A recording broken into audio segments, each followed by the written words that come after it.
Hello and welcome back to Big Nostalgia. I am Phil. And I'm Vicky. And this is the podcast/video series where we take the games from our childhood and we kind of rip them up into bits. We look at all the little bits. How were they developed?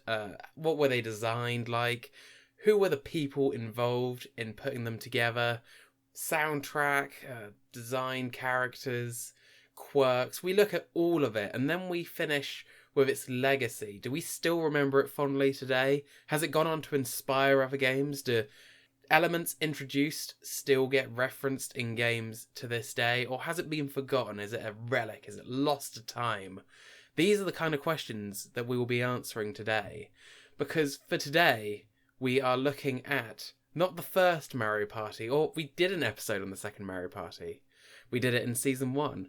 No, we're skipping a few ahead. We're not doing these in sequence because today we're going to be talking about Mario Party 8, the first Mario Party game on the Wii. And for this, I'll be handing over to Vicky. So, Mario Party 8. It was obviously published by Nintendo for the Wii. It was developed by Hudson Soft, which was a Japanese company. It was the last home console entry to be developed by Hudson. From Mario Party 9 onwards, it was a company called ND Cube. Hudson actually covered Mario Parties 1 to 8, and quite a few of the people who worked for Hudson moved from Hudson over to ND Cube's place of business afterwards, which is kind of explains why Hudson kind of fell to pieces and was not a thing anymore.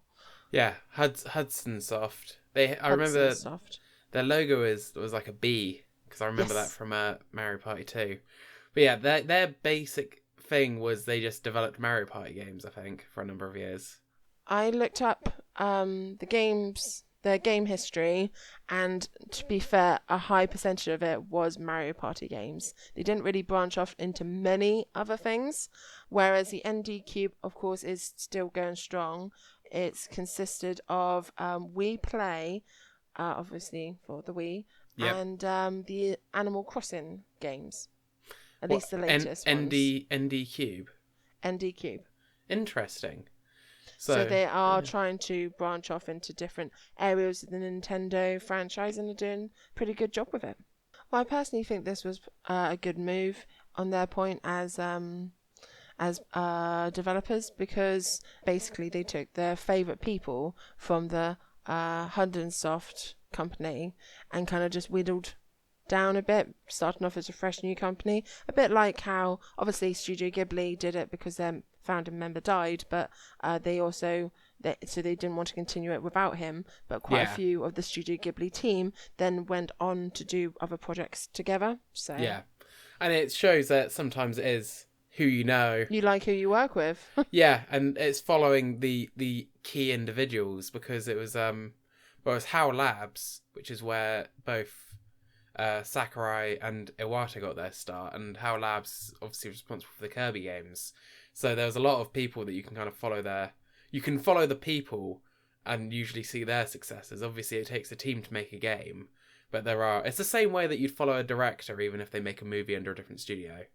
Yes, and obviously certain teams and certain people get along really well and also work well together, so you can see certain influences in games or franchises or films where it's the same team again, and you can see how they kind of influenced. And I think the Mario Party as a whole concept, because researching this, I thought mainly of Mario Party 8, but you can't think of Mario Party 8 without taking into consideration the whole of the Mario Party franchise, because it's very hard to look at just one specific thing. It's like doing Pikmin 3 without talking about Pikmin 1 and Pikmin 2, or at least acknowledging them and their influences and stuff like that. So it's been interesting to see the development. The director was a man called Shoritsu Noshushima Nishiya, and the producer was a man named Atsushi Akida, and that we had 2 programmers called Horisho Sato and Hideki Shasi. I'm doing better with the names. You are. I'm trying to do better with the names. So we've talked about the development. Let's talk about the game. So Mario Party, the original first Mario Party, came out in 1998. This, of course, is the 8th in the franchise. Do you know... I'm not going to ask you to name them because I'll just like, Mario Party 2, Mario Party 3. But the years that they came out, because the very first Mario Party came out in 1998, and this Mario Party came out in August 2007. So I think they pretty much almost came out one a year. I want to say that the year gap is probably when the GameCube came out. So was Mario Party 2 1999? Yes. Mario Party 3 was 2000? Yes. Mario Party 4 was 2002? Yes. And then 5 was 2003? Yes. Pretty consistent, right? Yeah, it was ridiculous. For a few years, there was like, as much as people like to joke about how there was a Call of Duty every year, there was for a long time there was Assassin's Creed games every year. But there was At Mario one point, Party there was a Mario Party every year. And it's, you gotta want, like, I know there's some real diehard Mario Party fans, so they're probably going to be complaining that we've only ever played 2, 8, out of and Superstars. Yeah. Because, of course, then you've got 6 in 2004. In 2005, you've got the advanced version, and you've got number 7. In the 2007, you've got the 8th version with the DS version. And then it's the biggest one, the biggest gap. You don't have Mario Party 9 until 2012. Oof. And then 2013 is Mario Party Island Tour. So it's one of those where you're not sure. Island Tour would technically be number 10. But of course it's called Island Tour. So number 10 is technically in 2015. But there was a Mario Party Advance, wasn't there? Yeah, that was back in 2005. So then, with Mario Party 7. So technically that would mean 8. That'd 9, make 9, 10, and then 10, Island 11. Tour 11, and then 10 would be 12. This is confusing. Too many numbers. 2016 was Star Rush version. 2017 was the top Mario Party, the top 100, and then 2018 was the Super Mario Party, and then 2021 was the Superstars. Yeah. But I just wanted to point out how consistent the games were when they first came out, and generally across board, there's not been much of a main storyline to the Mario Party games because it's not that sort of game. It's more of a party game. It's a concept that you and a bunch of mates can sit down and play a game all together, and then get really, really, really, really, really annoyed at each other for the dice rolls and the luck of the draw and everything. You accuse people of, like, conspiring against you because of a random number generator. It's not gone your way. Yeah, it's one of those things. There's always a story, but it's always the loosest story. Like, what Mario Party 2 is like, who's going to be... It's like the stage play of, like, who's going to be the superstar? And then this one, you've got the man with the top hat for the face.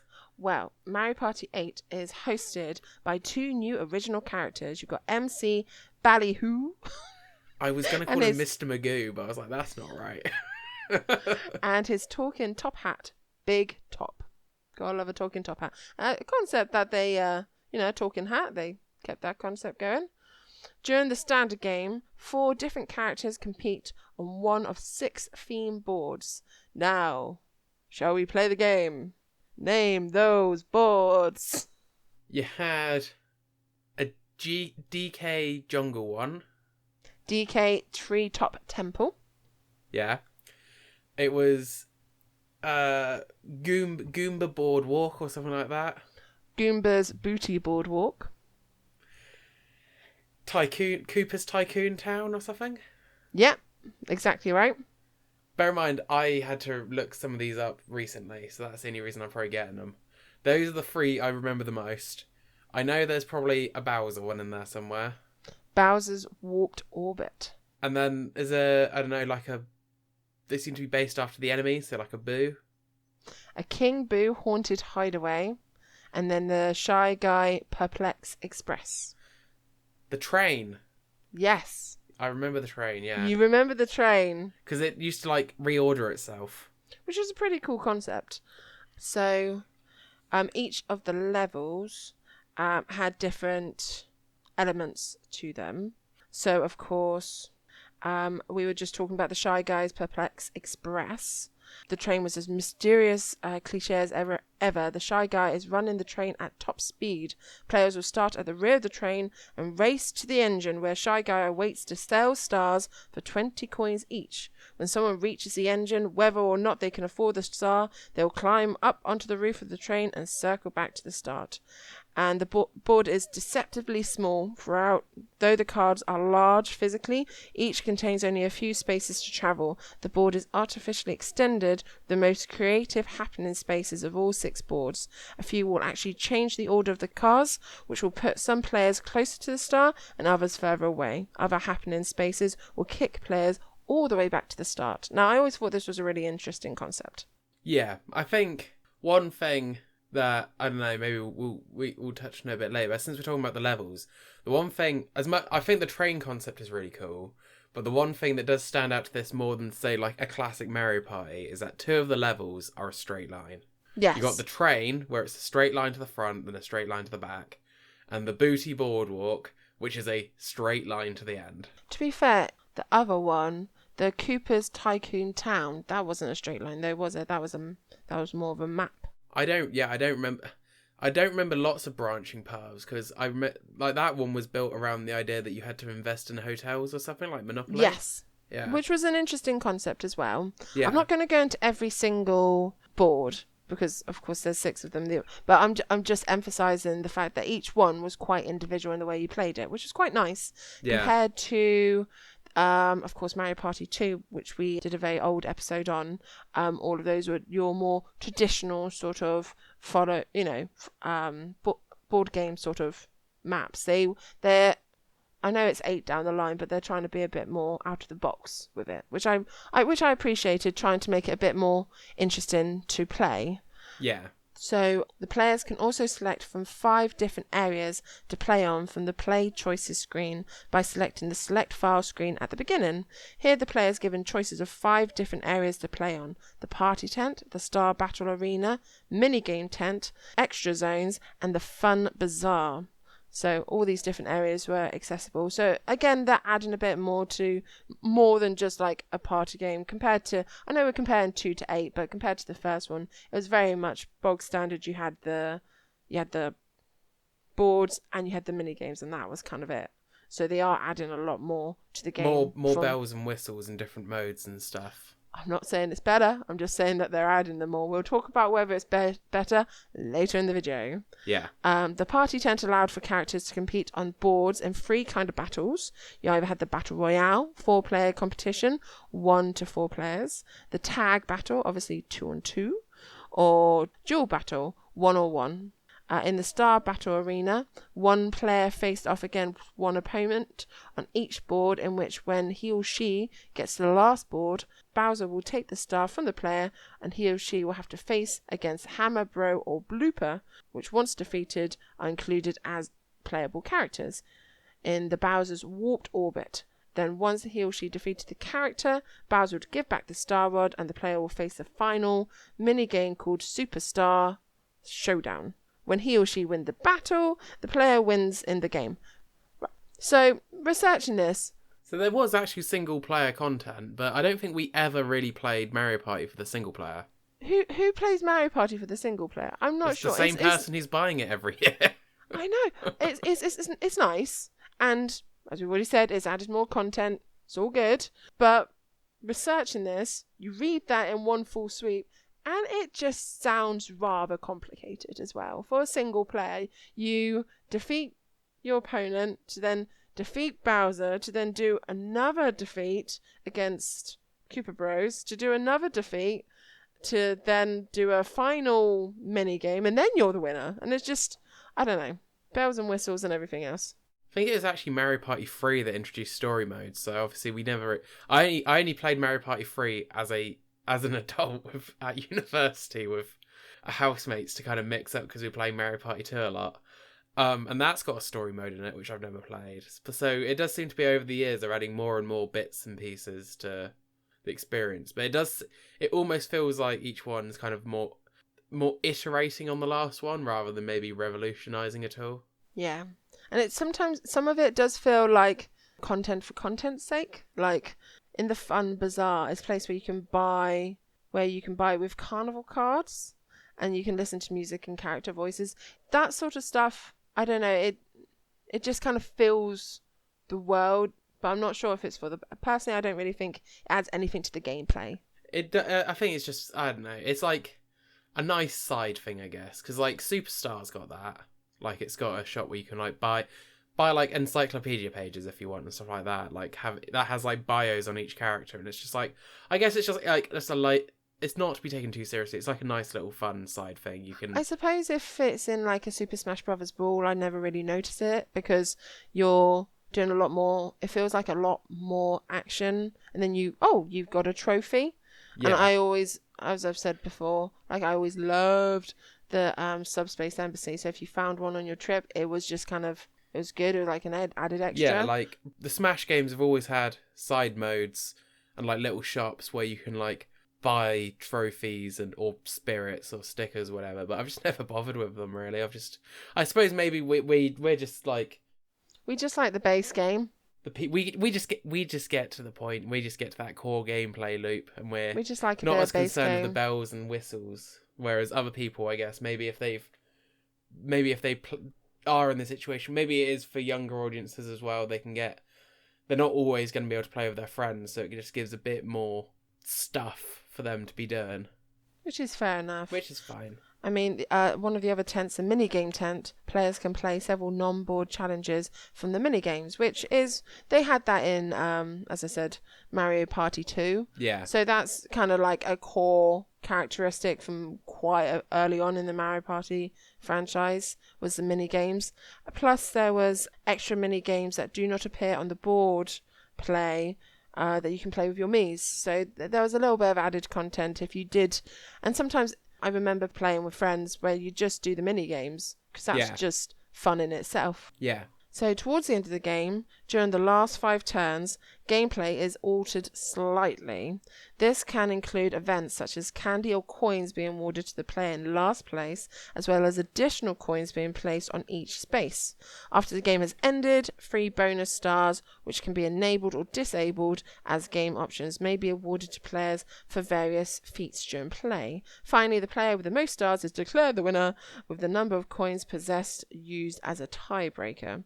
Additional game modes allow players to directly compete in minigames without making use of the game board. Several of these modes tie a number of minigames together, with each minigame one moving the winner player closer to victory, which I thought was an interesting way of doing the minigames. If that was more your scene rather than the board games, it makes it more of the focus. Yeah. While some of the game boards are classic in Mario Party nature, with players attempting to reach locations where they can buy stars for 20 coins, others are more varied. As we've said about the train, the fact that it moves, it was an interesting concept to bring to the game. As always, all boards include a number of elements which greatly influence the course of the game. Notable for this is the Shy Guy Perplex Express, where the train cars change order. So yeah, that's generally gameplay. I mentioned it quite early on because, as we know, Mario Party game is very much based on its gameplay, and it's a whole element. So in Mario Party 8, like in most Mario Parties, you've got playable characters. Do you want to have a go naming those characters? You've got your classic ones, but you've also got a couple of extra characters added into the mix, which they have done with every Mario Party, which has been an improvement. A bit like how Smash is always trying to, well, since Ultimate maybe not, but always trying to add to the roster. So there are 14 playable characters. Name those characters. 14? Mm-hmm. Mario. Yes. Luigi. Yes. Mario. Marry. I was looking on my list like, there's not a baby Mario. Sitting if you're like, no, you said Mario. Come on, move on. No, Peach. I gave you the benefit of the doubt. I was looking on my list. Peach, yes. Daisy. Yes. Yoshi. Yes. Birdo. Yes. Donkey Kong isn't, is he? Because he's a stage hazard. No, he is not a playable character in this one. So I've named 6. So think of who might Wario, Waluigi. Yes. Who used to host? There's a new host. Toad. And Toadette. Yeah. Always got a girly you version. mentioned earlier there is Hammer Bro and there is Blooper, which were really weird additions. Yeah. Like Blooper, I guess he's got tentacles, but... Yeah, personally, I mean, you've got 12 out of the 14. You're only missing, obviously, 2. Are there any more Kongs? Playable Kongs? No playable Kongs in this one. No Diddy. No Diddy, no. It's Dry Bones. And Koopa Trooper? No, Oh. the Wee Me's. Oh. So, the last 2, Dry Bones and being actually your me character, being able to play the game as yourself. Ah. As a playable character. So, that's, of course, about the general game and the general gameplay. This was actually released in the UK in August 2007. Originally, it was supposed to be released in June 2007. But out of all the Mario Party games, this had the most memorable mess up. Release date came up in June 2007, but specifically the UK version was delayed until July the 13th and immediately recalled after it was released. They just took it back off the shelves, and Nintendo were like, this is due to product issues. But it was later found out that in the Shy Guy Express, one of the characters uses the word spastic in their audio. Yeah. And that, of course, is seen as a very derogative, rude word, definitely in the English language. Only in the UK. Only in the UK, apparently, because they didn't call back any of the US. US still came out in June. Yeah. So it was seen as more of an English problem. In the US, it's not seen as a... In the UK, it's considered a slur, but in the US, it's not, because there's a Weird Al Yankovic song where he uses that word as well, and when he does UK tours, he's actually aware of it, and he just doesn't. I think he either says something different, or he just skips that line. So yeah, I found that very interesting because I assumed it would be anywhere with English speaking language or American speaking language, but it just shows you the different areas, how words can be different. So this, of course, had a huge influence on the release date, so it didn't end up coming out until August the 3rd, and the word that they used instead was erratic. They replaced it for the word erratic. And it's one of those things would have been fixed by a day one patch nowadays. Exactly. It just shows the time that it came out and how big a deal it was, and the fact that they actually ended up releasing it and having to immediately recall it. Which must have been quite expensive as well. Yes.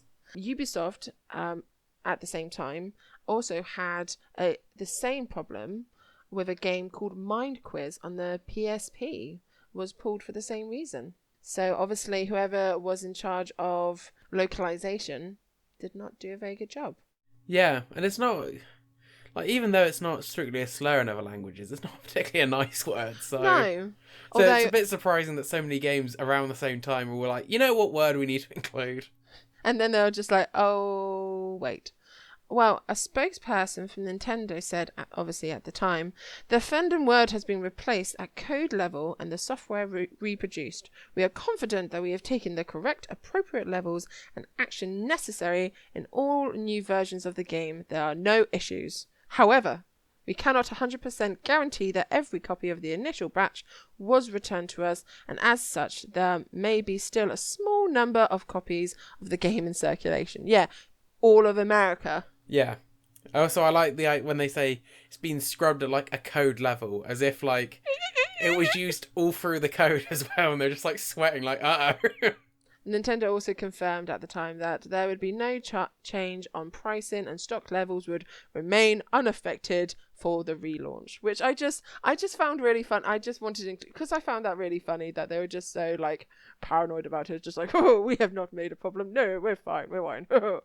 And don't worry, we really do want to sell you this game again, so there's going to be stock everywhere. Well, you say that because it sold 314,000 units within the first 3 days in the US in June 2007. And by the end of July, they had sold 550,000 copies. So since release, it was the fastest selling Mario Party game. Oh, okay. Which was pretty impressive at the time. In January 2008, it sold 1,153,648 copies, which was a very exact number to come across.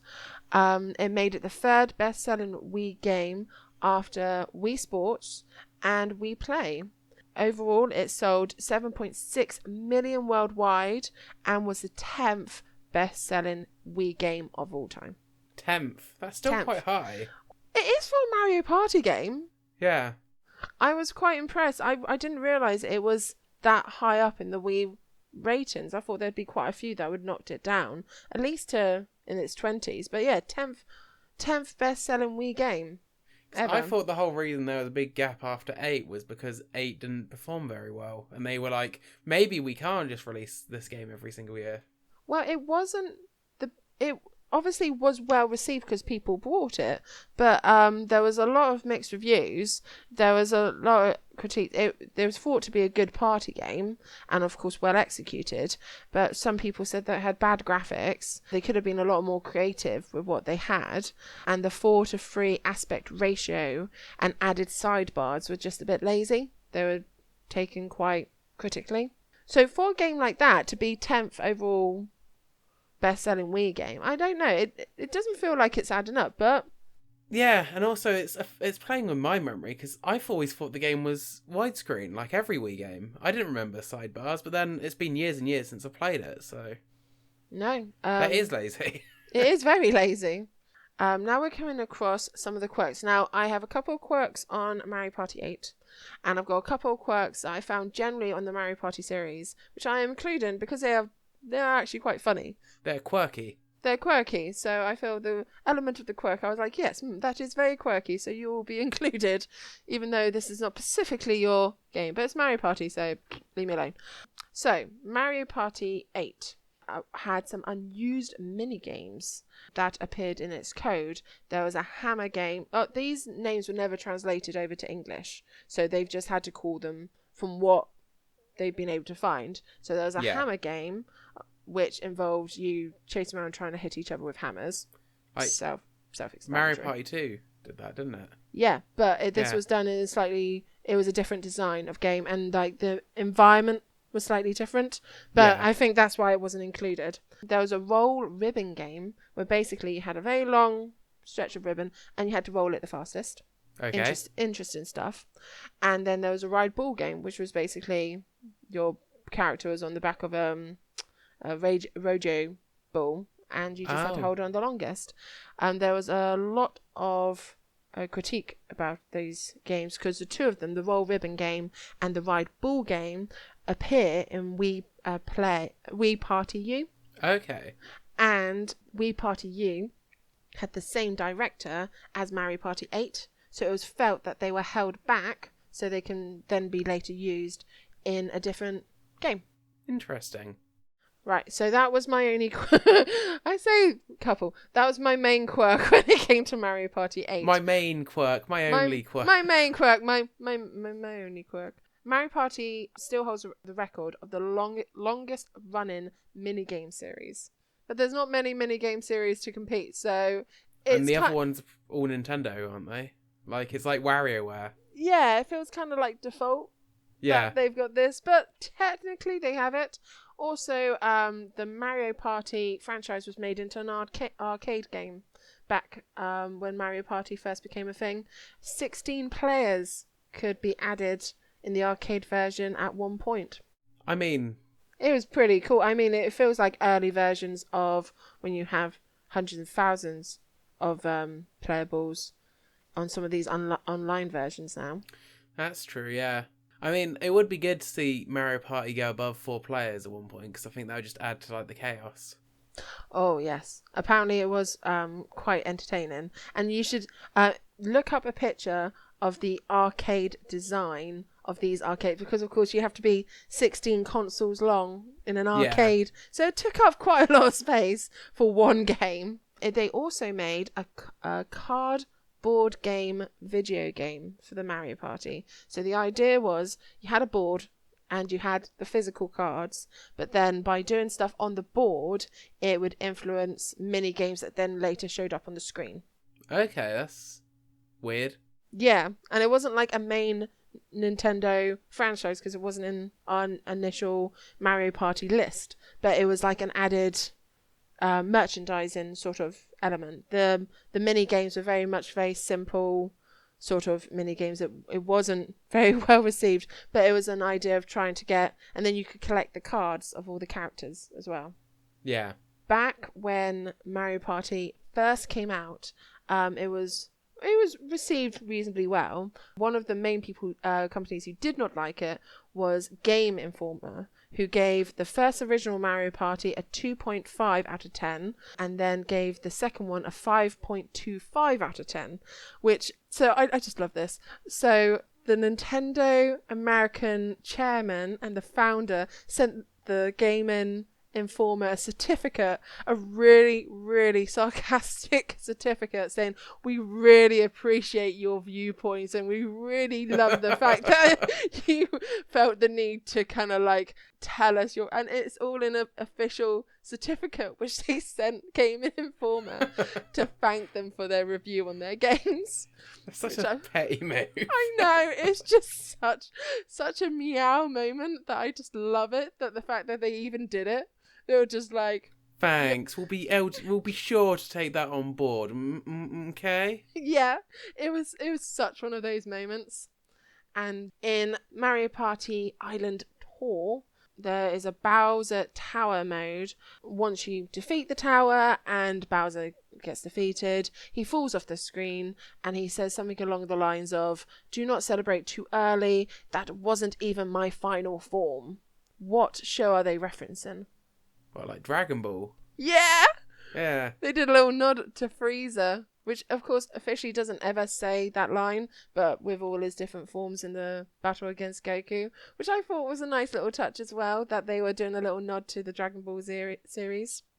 Now, early on we mentioned about the dice rolls, how people would get very frustrated with people that they're playing against, and it has been looked into whether the dice rolls are luck or favoritism or whatever it is. It is an RNG programmed dice roll, but the amount of the length of the program means that you would the chances of you coming across the same dice roll in one game is impossible. Well, all of you rolling the same thing. Yeah, because of the way how many they have in the series of predictable dice rolls is so large that you'd have to play 4 players, like 50 plus games to even potentially. It'd never be able to be used successfully. So, as in, like, you'd never have the same game twice, or you'd never have the same, like, player 1 gets a 4, player 2 gets a 3, then a 2, then a 1. You'd never get that again. Yeah, you'd have to... I think they worked out that you'd have to play a 4-player game, the exact same game, like 2 or 3 times before you started reaching the same dice rolls again. And it'd have to be a 50-turn game to get there. Yeah, because I guess it's a 1 in 10, a 1 in 10, a 1 in 10, a 1 in 10. Yeah, but there is an order to it. But if you'd have to play it an awful lot to even work out that order to make it even viable to use in general gameplay. Okay, interesting. Because some people have looked into it for speedruns. Yeah, and I know different games use different methods. Like, I think the original Mario Party actually decides everyone's role before it even loads a new turn. Okay. So if you So it's actually, because there's that thing where people will be like, they'll hold before they hit or whatever, because they'll think that if they let it roll a bit more, maybe they'll get different luck. But actually, in the original Mario Party, I think it's in such a way that if you were to leave a turn midway through and reload the game from the beginning of the turn, everyone would still get the same rolls, because they're all decided right at the beginning. Ah. Not right before someone rolls. I do remember being a kid and, like, you know, you think if you flick it the right way, or as you said, hold the button the right way, or like... Or just wait for 5 seconds or something. Like, it would make a difference, but yeah. There was lots of theories. The same way that everyone used to think that holding A in Pokemon made their attack do more damage. I swear it still does, but Yeah. it doesn't. But then that could be a whole other thing. But it all depends, isn't it? People repeat the same actions to try and get the same results, regardless whether the same results are actually the outcome. So you're telling me that people repeat the same actions to get the same results, even if it doesn't impact the outcome? Yes. Mario. Mario? Mario. Is Mario in this game? I think so. How many times? So Phil, what do you think of Mario Party 8? I think I kind of benefited in a way that because I hadn't played one since Mario Party 2, I kind of enjoyed it. So I can understand whether if people were playing each and every single one, they may have maybe started getting tired of the formula. But I thought it was decent. Like I said, it was a bit disappointing that 2 of the maps were just straight lines, because I kind of liked... I like the big mazy maps. They're a bit, like, difficult to get around and a bit awkward, because, like, that means there's, like, so many routes, and, like, your decisions feel like they almost... Like, there's still decisions you make, but they feel like they kind of matter more when you're like, where do I go on this fork in the road? As opposed to just using your items and stuff like that, and RNG. But I did enjoy it. Like, I still probably prefer Mario Party 2 and 3. Like, if you asked me to play a Mario Party game, I'd say one of the N64 ones, or I'd say, like, Superstar, before I said Mario Party 8. The interesting thing on it is I haven't looked this up recently, but I remember, because in Superstar, they have, like, when you make your little player card, you have to choose your favourite Mario Party game, and that appears on your player card, like 1 through 10. Okay. And then you can look up the rankings of who chose each one. So, number 2 and number 3 sit at the top, but then 3rd place is Mario Party 8, which makes me think there must be a lot of people who really like the game. But then I also kind of think, or is it simply because there were 4, 5, 6, and 7 on the GameCube that they actually split their own vote too much, you know? Oh, I see. Too many options. Mario Party 9 is very different from Mario Party 8, so they probably don't split each other's vote as much as Wii entries, whereas maybe the GameCube ones did. I started thinking too much about it, but it's interesting that at least some people out there still are like, yeah, Mario Party 8 is my favourite. No, Mario Party 8 is definitely a weird one, because I think it was very well received in some respects. Obviously, it sold really well, but in other respects, it wasn't received very well at all. Personally, I don't remember playing the game a lot, but obviously doing the research on it and talking through with you about it, I realised I actually remember a lot more than I thought I did. So yeah. I don't particularly find it a very memorable Mario Party 8, whereas just thinking about Mario Party, I instantly am thinking about Western World, I'm instantly thinking about Who's the Superstar, I'm instantly thinking about the Pirate Land from Mario Party 2. So I just think I preferred Mario Party 2 just generally, even though it was on the N64, so the graphics were a lot less sharp. It was a bit more of a party game, whereas this, as we've said in the video, it had a lot more extra bells and whistles, which doesn't necessarily make it a better game. I do like the boards though, outside of course the very linear line, which is reasonably boring.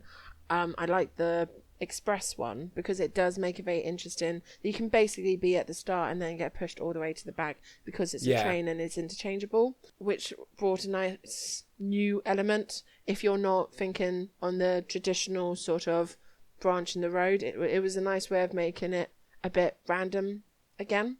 But yeah, personally, Mario Party is not the first game that I reach for when I'm doing a multiple game with friends. It's more of a Smash or a Mario Kart. It's not a bad game. I do enjoy a bit of Mario Party regardless of the annoying dice rolls, but Mario Party 8 on a personal level, it's just not too memorable for the 10th best selling Wii game of all time, but obviously it did hit some notes. So I think we should give a peek behind the curtain and say this game almost did not make the list for this season. This game got added to the list when Wii Play and Wii Sports became one episode. And I was going through our Wii games and came across it. And I texted Vicky saying, what about Mario Party 8? And Vicky said, we didn't own Mario Party 8. And I said, yes, we did. It was yours. And you went, oh. So it almost did not make the cut for this season simply because we didn't think of it.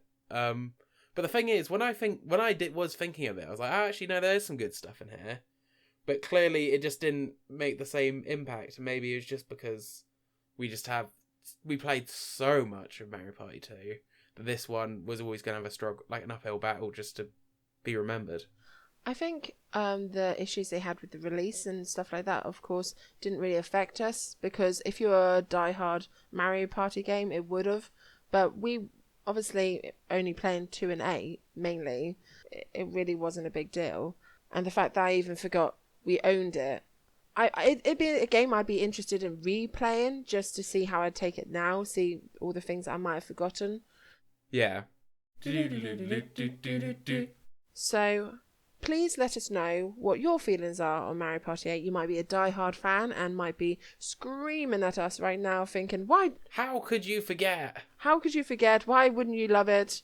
And you might be like us. You might be like, Mario Party went all the way up to 8? I mean, what? Seriously? Mario Party I thought Superstar? they skipped straight to 10. So yeah, please leave a message below, because we always love to hear from you guys. Definitely if you saw any more quirks or interesting bits and pieces about this game. Yeah. You can follow us on Twitter in the meantime at ABK Studios, which is also our YouTube channel, where you can comment, like the video if you enjoyed hearing us talk about Mario Party, and even subscribe if you want to be notified when new episodes come out, because we're only just over halfway through this season. We've still got 7 more episodes to go, which is exciting. Next week, you can join us for another new episode, which will be Super Smash Bros. Brawl. So we're kind of going from one party game to another game, which is commonly called a party game. People argue over that, though. Some people are like, no, it's a serious fighting game. Brawl, more than any other game, is a party game in the Smash franchise. And we'll get more into that when you join us next week. But until then, I've been Vicky. Phil. No, I've been Phil. And I've been Vicky. Say it again. I've been Phil. And I've been Vicky. And we'll see you next week for another episode of Big Nostalgia. See you then. Bye.